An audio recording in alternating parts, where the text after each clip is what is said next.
kadar büyük sevmişim seni. Daha dün çocukken, henüz hiç büyümemişken, ne kadar büyük sevmişim seni. Kanayan yaram oldun, zamanla geçer sandım. Büyüdükçe bende iyileşmedin, gittin. Kanadın durdun, kanadım durdun. Çocukluğumun gölgesinde geçen yıllar ezberimde. Ben senin gözlerinde daha hiç büyümedim ki. Şimdi büyüdüm işte, sevgiliye mahkeme kurulsun istiyorum. Kim haklı, kim suçlu sorulsun istiyorum.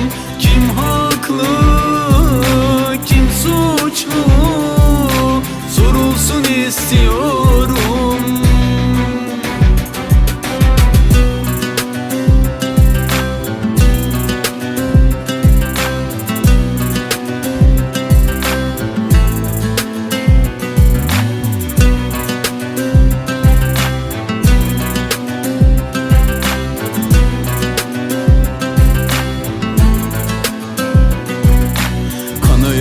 Yaram oldun, zamanla geçer sandım. Büyüdükçe bende iyileşmedin, gittin. Kanadın durdun, kanadım durdun. Çocukluğumun gölgesinde geçen yıllar ezberimde. Ben senin gözlerinde daha hiç büyümedim ki. Şimdi büyüdüm işte, sevgiliye mahkeme kurulsun istiyorum.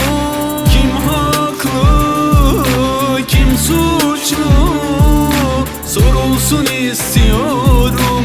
Kim haklı, kim suçlu sorulsun istiyorum.